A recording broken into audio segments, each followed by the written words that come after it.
In February 2011 we had a wonderful family holiday to Jordan. Mum and Asha had to go back to Bedford, but Toby, Dad and I crossed into Israel, into the beautiful city of Jerusalem. There are many holy sites in Jerusalem for Jews and Muslims. For Christians, it's the place where Jesus was killed and rose again. 7 miles from Jerusalem is the town of Bethlehem. This is the place where Jesus was born. We joined pilgrims from all over the world to visit. Bethlehem is part of the occupied territories. It's in the West Bank.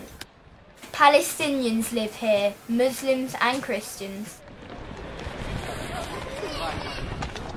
On the ridge between Bethlehem and Jerusalem lies Walaja. It's a small Palestinian village. Our hometown of Bedford has a friendship link with Walaja. It's hard to understand the Israel-Palestine conflict. When you talk to Jewish people and remember that 6 million Jews were killed in the Holocaust, you can see why they need a homeland. When you talk to Palestinians who have lost their homes and their lands, you can see why they are bitter about the state of Israel. Walaja is one small village, but it helped me to understand the struggle between Palestinians and Israelis. The original village of Walaja was across this valley.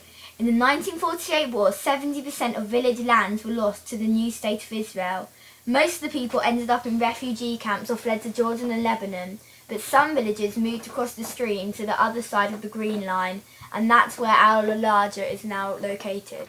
After the 1967 war, almost half of the remaining land was taken by Israel and became part of Jerusalem.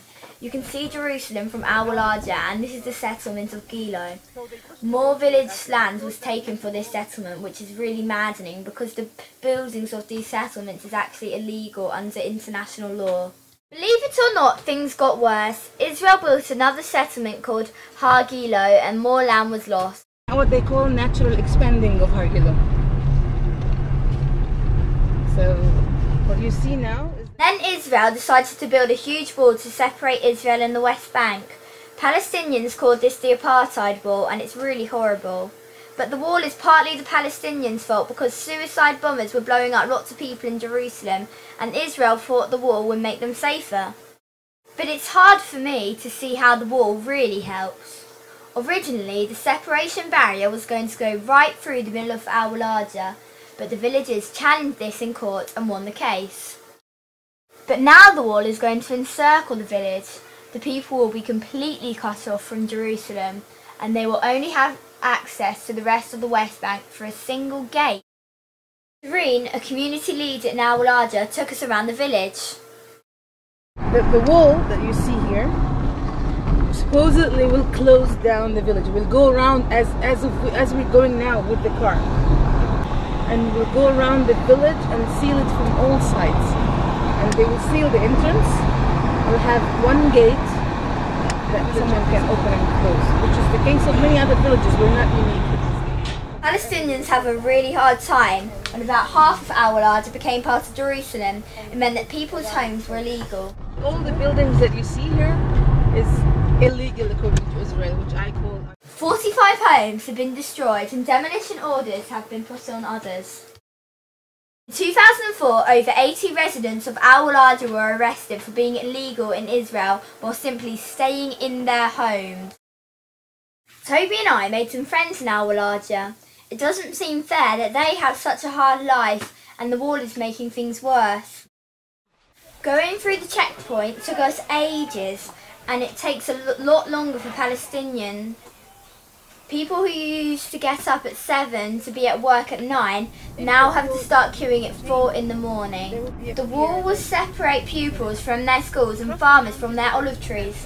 It also means that most Palestinians can't get to their holy sites in Jerusalem. I understand that Israel needs to be safe. But why are the Israelis being so greedy and building all these settlements on Palestinian lands? And how come the rest of the world doesn't do anything to stop them? I thought that we are supposed to respect what the United Nations says, but Israel just ignores what the UN says and they get away with it. It doesn't seem fair. The people of Walaja are suffering. They just want to be free, and maybe it's time for us to help them. It is great to hear how some Israelis held the villagers in their struggle. It's the Israeli government that is the problem. I hope that we can be part of the solution.